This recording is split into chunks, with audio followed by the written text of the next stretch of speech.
नमस्कार, मैं हूं मृत्युंजय कुमार झा और सबसे पहले जी बिजनेस के सभी दर्शकों को दीपावली की ढेर सारी शुभकामनाएं। और आज हमारी कोशिश है, चूंकि दीपावली के दौरान गोल्ड खरीदना बेहद शुभ माना जाता है और हम आपको हर बार ये बताते हैं कि गोल्ड आप कैसे खरीदें, क्यों खरीदें, लेकिन इस बार मौका भी है और दस्तूर भी है। दस्तूर तो पता है कि दिवाली पे गोल्ड खरीदना शुभ है, लेकिन मौका इसलिए है क्योंकि पिछली दिवाली के मुकाबले इस दिवाली पर गोल्ड के दाम करीब 4,000 रुपए तक कम है। गोल्ड के दाम कम है एक तरफ, दूसरी तरफ कोरोना के मामले काबू में है तो दुकानें खुल गई हैं। जहां पर पिछली बार पाबंदियां थी बहुत हद तक, तो इस बार आप दुकानों पर जाकर भी गोल्ड खरीद सकते हैं कोरोना प्रोटोकॉल को फॉलो करते हुए, और गोल्ड के दाम भी कम है। आगे के आउटलुक बेहतर बताए जा रहे हैं। तो अब सवाल यह है कि आज हम आपको गोल्डन गाइड में ये आपकी तैयारी हम करवाने वाले हैं कि आप अगर गोल्ड में निवेश करना चाहते हैं या अगर आप ज्वेलरी खरीदना चाहते हैं तो आपको किस तरह की तैयारी करनी चाहिए, क्या प्लानिंग करनी चाहिए, क्या क्या सावधानियां बरतनी चाहिए ताकि आपका निवेश भी गोल्डन हो और आपका परचेज भी गोल्डन हो। इसी पर हम बात करेंगे और बातचीत के लिए हमारे साथ 3 खास मेहमान जुड़े हैं। इस वक्त हमारे साथ हैं पृथ्वीराज कोठारी, प्रेसिडेंट हैं India Boolean and jewellers association के। हमारे साथ भार्गव वैद्य साहब हैं BN वैद्य एंड एसोसिएट्स के, और साथ ही ईशू दत्वानी हैं, फाउंडर हैं अनमोल ज्वेलर्स के। आप सभी का बहुत बहुत स्वागत है इस खास चर्चा में। और चर्चा की शुरुआत कोठारी जी आपके साथ, और आप सबको पहले दीपावली की बहुत बहुत शुभकामनाएं। तो मैं आपसे ये जानना चाह रहा हूं सर कि दिवाली पे गोल्ड के दाम कम हो, मार्केट का मूड माहौल अच्छा हो, डिमांड अच्छी हो, इससे अच्छी दिवाली और क्या हो सकती है गोल्ड मार्केट के लिए या फिर गोल्ड कंज्यूमर के लिए। तो आप जरा बताएं सर कि पहला सवाल तो यही होगा कि क्या ये जो भाव है, एक तो रस्म अदायगी के लिए लोग गोल्ड खरीदते हैं, इमोशनल अटैचमेंट होता है दिवाली पे गोल्ड खरीदना, उसके पीछे तो कोई लॉजिक होता नहीं या ना होना चाहिए, लेकिन अगर कोई इन्वेस्टमेंट की बड़ी प्लानिंग इस दिवाली पर गोल्ड में करना चाहे उनके लिए आपका सुझाव कोठारी जी। देखिए, पहले तो आपके सभी दर्शकों को धनतेरस और दीपावली की बहुत बहुत शुभकामनाएं। देखिए, गोल्ड खरीदना कोई इन्वेस्टमेंट पर्पस के लिए भी है, एप्रिसिएशन भी है, एक सेफर साइड के लिए भी लोग खरीदते हैं। और गोल्ड की जो खपत होती है वो आप बॉर्न से लेके डेथ तक गोल्ड चाहिए ही है। तो मेरे हिसाब से जो आज 400-500 साल की अगर आप इतिहास पलट के देखेंगे तो जो सिल्वर गोल्ड की जो एक ट्रेंड चल रहा है परचेजिंग करने का, तो लोग उसी हिसाब से खरीदते हैं। जो भी सेविंग्स होती है तो सबसे पहले उनके ध्यान में आता है कि सोना खरीदना चाहिए, चाहे वो एजुकेटेड लेडी हो या अनएजुकेटेड लेडी हो, उसका एक माइंडसेट रहता है कि सोना खरीदना चाहिए। अब प्राइस, मुझे नहीं लगता है कि कोई प्राइस देख के सोना खरीदता है। इन्वेस्टमेंट पर्पज के लिए अगर आप कहोगे तो सोना प्राइस देख के होता है, बट 57 में भी आपने देखा तो सोना बहुत भारी मात्रा में डिमांड था। अब कोविड के बाद में सब स्टेट खुल गए हैं, हर जगह के ऊपर आना जाना इजी हो गया है। तो मेरे हिसाब से यह साल जो है वो एकदम सुनहरा साल है सोने के लिए। अच्छा, तो आप कह रहे हैं कि ये साल गोल्ड के लिए गोल्डन ईयर है, सुनहरा साल है, यहाँ पर गोल्ड में पैसा लगाना चाहिए। लेकिन भार्गव वैद्य साहब, आप जरा बताएं, चूंकि हम गोल्डन प्लानिंग और गोल्ड गाइड हमारे शो का नाम है, हम लोगों को ये गाइड कर पाए कि आप पहले तो ये कि गोल्ड खरीदें कि नहीं। तो भार्गव कोठारी जी ने कहा कि हाँ, गोल्ड के लिए बहुत अच्छा साल है, गोल्ड खरीद सकते हैं। आपका टेक क्या है? क्या वाकई गोल्ड में इस बार ना सिर्फ टोकन बाइंग होनी चाहिए दिवाली या धनतेरस पर, बल्कि बड़े पैमाने पर जिनकी प्लानिंग है निवेश की गोल्ड में, वो कर सकते हैं इस भाव पर, क्योंकि गोल्ड ने सारे उतार चढ़ाव देख लिए हैं। अब यहां से गोल्ड का सफर गोल्डन ही होने वाला है। क्या कहेंगे आप? देखिए, आप मैंने काफी टाइम आपके शो पे भी कहा है कि गोल्ड का सफर तो गोल्डन ही रहेगा, और ये भाव से तो गोल्डन रहने का बहुत ज्यादा चांस है। हर एक पोर्टफोलियो में 20% तक, 15 से 20% उनकी एज और रिक्वायरमेंट हिसाब से गोल्ड होना ही चाहिए। और जैसे कोठारी जी कहते थे कि हिंदुस्तान में हर एक फैमिली में गोल्ड दिवाली पे खरीदा जाता है, जो एक कस्टम है। जिस तरह से आप मिठाई खरीदते हैं उस तरह से गोल्ड खरीदते हैं। और उसमें एक बजट, एक रिस्ट्रिक्शन हो सकता है, भाव का इतना इम्पैक्ट नहीं है। मगर जिस तरह से आपका एक इन्वेस्टमेंट गाइड भी है आपका प्रोग्राम, अगर आपको वो इमीडिएटली जी ये आपने ठीक कहा कि ये जो प्राइस है गोल्ड का, ये बहुत ज़्यादा एट्रैक्टिव प्राइस है। इन्वेस्टमेंट के लिहाज से, बाइंग के लिहाज से। दत्वानी जी, आपसे भी मैं यही सवाल पहले राउंड में पूछना चाहता हूं कि आप आगे गोल्ड का आउटलुक क्या देख रहे हैं? क्या गोल्ड की जो डिमांड है, जो भी आंकड़े आए हैं वर्ल्ड गोल्ड काउंसिल के, उसमें यह कहा गया है कि भारत में गोल्ड की डिमांड बहुत अच्छी रही है, बहुत बड़ी है, 47%, और ज्वेलरी की डिमांड तो और भी ज़्यादा 50% से ज़्यादा बढ़ी है। हालांकि ग्लोबली इन्वेस्टमेंट डिमांड में कुछ कमी आई है, लेकिन आप यहाँ से ग्लोबल इन्वेस्टमेंट डिमांड और इंडियन डिमांड किस तरह से देख रहे हैं? देखिए, हमारे लिए तो इंडियन डिमांड ही ज़्यादा इम्पोर्टेंट है, लेकिन क्योंकि ग्लोबल जो डिमांड होता है उससे रेट पे बहुत असर पड़ता है। इंडिया में जो रेट चलता है वो इंटरनेशनल रेट और डॉलर की जो पैरिटी है उसके ऊपर जो ड्यूटी लगती है उसके हिसाब से रेट आ जाता है। तो रेट तो अभी बहुत ही अच्छा रेट है और आगे डेफिनेटली ग्रेजुअल अप्रिसिएशन का पूरा चांस है। रुपी भी थोड़ा लगता है आगे शायद वीक होगा, तो दोनों हिसाब से गोल्ड का बढ़ने का डेफिनेटली चांस है। उसके अलावा अभी जो बाइंग हो रही है वो सिर्फ दिवाली की बाइंग नहीं, लेकिन शादियों की वजह से भी बाइंग हो रही है। और हिंदुस्तान में क्या है, जो आम कंज्यूमर है, जो वुमेन कंज्यूमर है, उनको गोल्ड के साथ एक मतलब जो लगाव जो है वो एक सेंस ऑफ सिक्योरिटी है। जहां तक निवेश का सवाल है, मतलब अगर किसी के पास शेयर्स हो या प्रॉपर्टी हो, वो कभी बेचना पड़े तो इतना प्रॉब्लम नहीं होता, लेकिन जब गोल्ड अगर कोई औरत को बेचना होता है तो उसको उसके आंखों से आंसू आ जाता है, इतना अटैचमेंट होता है गोल्ड से और गोल्ड ज्वेलरी से। तो हमारे यहाँ जो गोल्ड की जो परचेसिंग है उसमें एक बहुत ही स्ट्रॉन्ग सेंस ऑफ सिक्योरिटी और स्ट्रॉन्ग सेंस ऑफ अटैचमेंट है। हम यहाँ पर हमारे जो कंज्यूमर्स हैं वो सोने को लिटरली लक्ष्मी मानते हैं, सोने की पूजा करते हैं दिवाली के। तो ये जो है वो मेरे ख्याल से पूरी दुनिया में किसी और कंट्री में नहीं होगा। तो वो जो उसके कारण जो बाइंग होती है वो और भी ऑस्पिशियस इस समय पे मानी जाती है। अच्छा, ठीक है, चलिए, तो ये बात पहले राउंड की बातचीत में साफ हो गई, क्लियर हो गई कि गोल्ड का प्राइस आगे अच्छा रहने वाला है, डिमांड अच्छी रहने वाली है, लिहाजा जो लोग गोल्ड में पैसा लगाना चाहते हैं, निवेश करना चाहते हैं, इस दिवाली पर आराम से वो गोल्ड में पैसा लगा सकते हैं और अपने पोर्टफोलियो को मजबूत कर सकते हैं। अब सवाल यहां से आगे का ये होता है कि गोल्ड में अगर आप पैसा लगाते हैं तो क्या लिया जाए, मतलब कैसे लगाया जाए, इन्वेस्टमेंट की प्लानिंग गोल्ड में कैसी होनी चाहिए? तो ये सवाल कोठारी जी मैं आपसे पूछना चाहता हूं कि अगर मान लीजिए इस दिवाली पर कोई निवेश की बड़ी प्लानिंग कर रहा है गोल्ड में इन्वेस्टमेंट की, उनके लिए आपका सुझाव क्या होगा? किस तरह से एंटर करें गोल्ड के मार्केट में? फिजिकल गोल्ड लें, डिजिटल गोल्ड लें, क्या लें सर? देखिए, आपका ये सवाल एकदम बेहतरीन सवाल है कि देखिए, आपको इन्वेस्टमेंट का अगर इन्वेस्ट करना है तो उसका टेन्योर कितना होना चाहिए। आपको शॉर्ट टर्म के लिए करना है इन्वेस्ट या लॉन्ग टर्म के लिए करना है या 5 साल 7 साल का टाइम टेन्योर के लिए आपको करना है। अगर आपको लॉन्ग टर्म करना है तो sovereign gold bond is the सबसे बेस्ट ऑप्शन है। अगर आपको ई गोल्ड बाय करना है, फिजिकल गोल्ड आपको उसको कन्वर्ट करना है या ईएमआई में आपको गोल्ड खरीदना है तो डिजिटल गोल्ड अच्छा है। अगर आपको ईटीएफ, अगर आप शेयर बाजार में ट्रेड करते हो तो ईटीएफ उसके लिए बड़ा है। अगर आपको शॉर्ट टर्म के लिए अगर चाहिए तो कमोडिटी एक्सचेंज है, फिजिकल गोल्ड है, तो हर तरह की सुविधाएं उपलब्ध है। सवाल यही होता है कि आपको कौन सा टेन्योर का इन्वेस्टमेंट चाहिए। अगर 5 साल 7 साल 8 साल का आपको अगर टेन्योर है तो सबसे बेस्ट ऑप्शन है गोल्ड, सॉवरेन गोल्ड बॉन्ड। तो यही है कि आपको जैसे जैसे आपका टेन्योर है उस हिसाब से आप इन्वेस्ट कर सकते हैं। अगर 10-20% आप ईटीएफ में भी ले सकते हैं, 10-20% अगर आपको लेना है तो सॉवरेन गोल्ड बॉन्ड में भी ले सकते हैं, फिजिकल भी ले सकते हैं, डिजिटल गोल्ड भी ले सकते हैं। Each and every link with the international market, हर एक का एक ही भाव है और वो सब इंटरनेशनल मार्केट से लिंक है। ठीक है, तो ये सुझाव आपका कि किस फॉर्म में गोल्ड में आप पैसा लगा सकते हैं, निवेश कर सकते हैं। दत्वानी जी, आप जरा बताएं, क्योंकि आप लोग ज्वेलर हैं तो ज्वेलरी पर आपका फोकस होगा ही, लेकिन ज्वेलरी पर मैं आपसे अलग से सवाल पूछूंगा। लेकिन इन्वेस्टमेंट के पॉइंट ऑफ व्यू से आपका सुझाव क्या होगा? क्या गोल्ड क्वाइन ले लिया जाए इस दिवाली पर? क्या गोल्ड बार खरीद लिया जाए? या आपको भी लगता है कि अगर लंबी प्लानिंग है, लंबे समय तक होल्ड करना है तो डिजिटल फॉर्म में जाएं, गोल्ड ईटीएफ लें, गोल्ड बॉन्ड लें? क्या सुझाव आपका?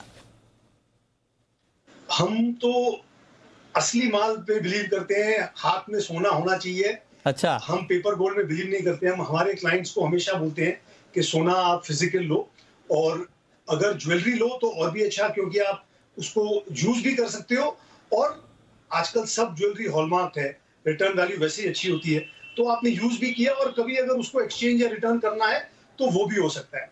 हाँ, लेकिन अगर प्योर इन्वेस्टमेंट, प्योर निवेश का ही इंटेंशन है तो डिपेंडिंग ऑन आपका बजट, आप 10 ग्राम का कॉइन, 50 ग्राम का कॉइन या 100 ग्राम का बार ले सकते हैं, पर हम हमेशा फिजिकल में ज्यादा बिलीव करते हैं।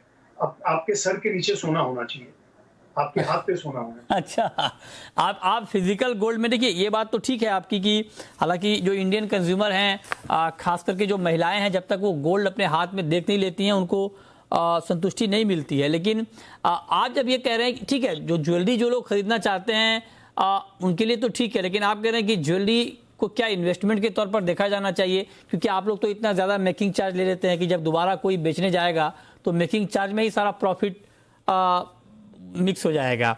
तो चलिए ये एक अलग मसला हो सकता है। लेकिन एक बात भार्गव जी, मैं आपसे ये पूछना चाह रहा हूँ सर कि कोठारी जी, आपसे मैं पूछना चाह रहा हूँ कि मान लीजिए दिवाली पर जो बात अभी दत्वानी जी कह रहे हैं कि फिजिकल गोल्ड होना चाहिए, तो पहले मैं फिजिकल गोल्ड की बात कर लेता हूँ। फिजिकल गोल्ड अगर कोई खरीदने जा रहा है, गोल्ड क्वाइन या गोल्ड बार या किसी और फॉर्म में, उनके लिए क्या क्या चीज़ें जानना ज़रूरी है ताकि जब वो दुकान पर जाए खरीदने के लिए तो वो अपने लेवल पे क्रॉस चेक कर पाए? देखिए, अगर बाहर कॉइन खरीदते हो आप रेपुटेड दुकान से खरीदिए या कोई बड़े ज्वेलर्स के साथ में खरीदिए।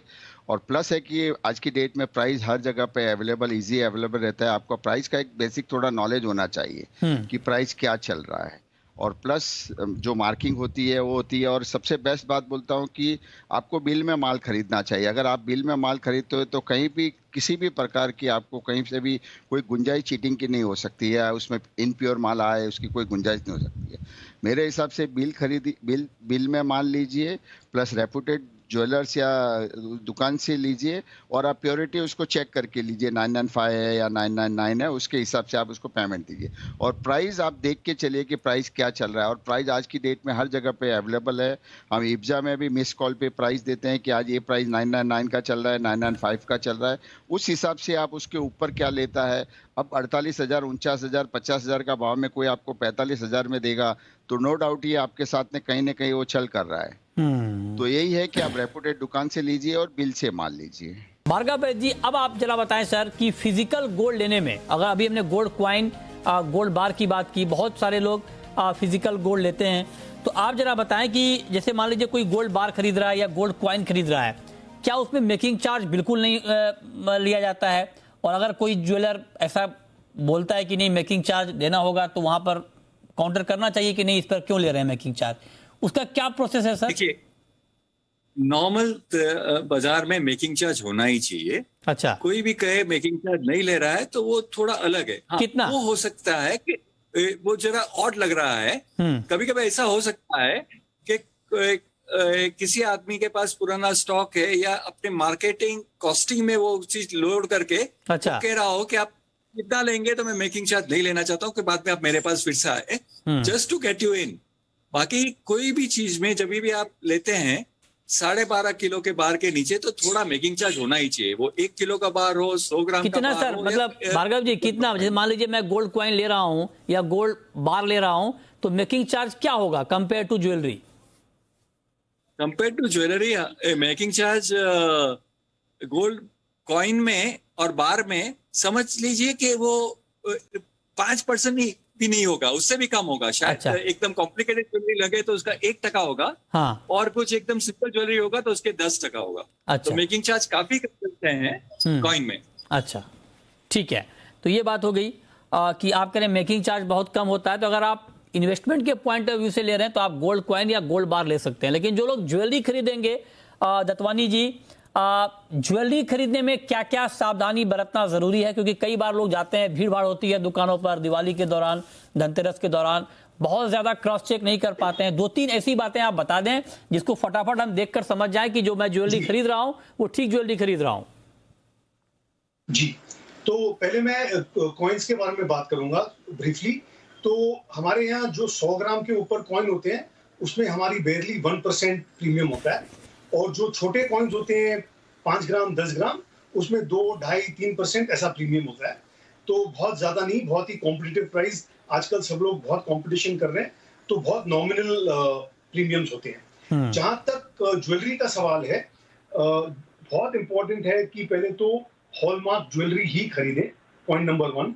पॉइंट नंबर 2, अगर कोई ज्वेलरी स्टडेड है तो ये ध्यान होना चाहिए कि जो दुकानदार है वो आपको नेट वेट पे दे रहा है, और आइडियली वो आपको बिल में या सर्टिफिकेट पे ग्रॉस वेट नेट वेट लिखा हुआ हो, तो कभी भी उसको रिटर्न करने में जितना आपने पैसा दिया है उतना, मतलब जितना गोल्ड का आपको चार्ज किया गया है उतना आपको दोबारा से रिटर्न मिलेगा। ऑल्सो इम्पोर्टेंट ये है कि आप दुकानदार को उनके जो टर्म्स हैं रीसेलिंग या एक्सचेंज, वो उनसे आप क्लियर कर लें, क्योंकि कभी कभी किसी दुकानदार के टर्म्स थोड़े अलग होते हैं। तो बेटर है कि आप खरीदने के समय आप क्लियर कर दो कि भाई अगर आप एक्सचेंज करोगे तो क्या वैल्यू मिलेगा, अगर आपको पैसे दोबारा से कैश वापस चाहिए तो कभी कभी कोई डिफरेंस होता है, वो आप पहले से क्लियर कर लो तो बेटर है। हाँ, ठीक बात है। तो ज्वेलरी जब आप खरीदने जाएं तो इन बातों का ख्याल रखें जो बातें अभी दत्वानी जी ने बताई हैं। लेकिन अब कोठारी जी, ये तो फिजिकल गोल्ड की बात हो गई, गोल्ड क्वाइन, गोल्ड बार, गोल्ड ज्वेलरी। आपके हिसाब से इस दिवाली पर गोल्ड में डिजिटल बाइंग के कितने तरीके उपलब्ध हैं, मौजूद हैं, और उन तरीकों में से कौन सा सबसे अच्छा तरीका होगा गोल्ड डिजिटल बाइंग का? देखिए, डिजिटल गोल्ड के अंदर गोल्ड में जैसे मैंने कहा, गोल्ड ETF आप बाय कर सकते हो।